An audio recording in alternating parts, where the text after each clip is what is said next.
భారతంలోనే కాదు ప్రపంచంలోనే మొట్టమొదటి వ్యక్తిన యాడ్ ఇస్తానని చెప్పి అంటే ఆడియో స్పాన్సర్ చేస్తానని యాడ్ ఇచ్చి అందరిని పిలిపించుకున్న ఏకైక మనిషి. అందరూ పోయి నిలబడతారు అక్కడ. ఆయన ఒక గొప్ప మాట చెప్పేవాడు నాకు ఈ విషయంలో. ఏమని చెప్పేవాడు అంటే, నా సినిమా స్టార్ట్ చేసేటప్పుడు చాలా ఉత్సాహంగా ఖర్చు పెడతారు, సినిమా అయిపోయిన తర్వాత నేను ఇచ్చే 5,000 10,000 కూడా ఆఫీస్కి వచ్చి కూర్చుంటారు అన్న ఎన్ఆర్ఐలు కూడా అని చెప్పి. అంటే ఎట్లాంటి దశకు లాస్ట్కి వస్తారా అనేది చూడండి. సో మనం చేసేటువంటి కార్యక్రమాలకి ఎవ్రీ ఇయర్ స్పాన్సర్ చేస్తున్నందుకు కూడా అందరి మధ్యలో ఆయనకి థ్యాంక్స్ చెప్తున్నాను ఫస్ట్. సో ప్రతి కార్యక్రమానికి వెన్నుదంటుగా ఉంటాడు. ఆయన నాయకత్వంలో మన శ్రీరంగం సతీష్ కుమార్ గారు చెప్పినటువంటి ఇది సౌత్ ఇండియా అందరూ కలిసి వెళ్ళి చేస్తే బాగుంటుంది.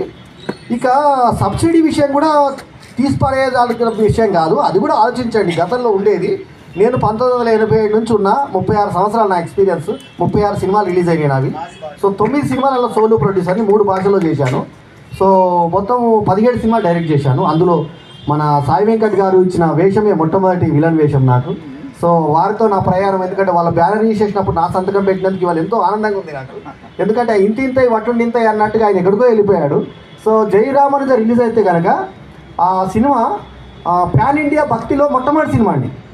ఆయన గమనించడం లేదు, అది మొట్టమొదటి ప్యాన్ ఇండియా భక్తి సినిమా. వాళ్ళు ఆల్రెడీ ఎవరు చేయలే ప్యాన్ ఇండియా. మొన్న ఆయన డబ్బింగ్ వర్షన్ది ఒక ప్రోమో పంపించండి నాకు.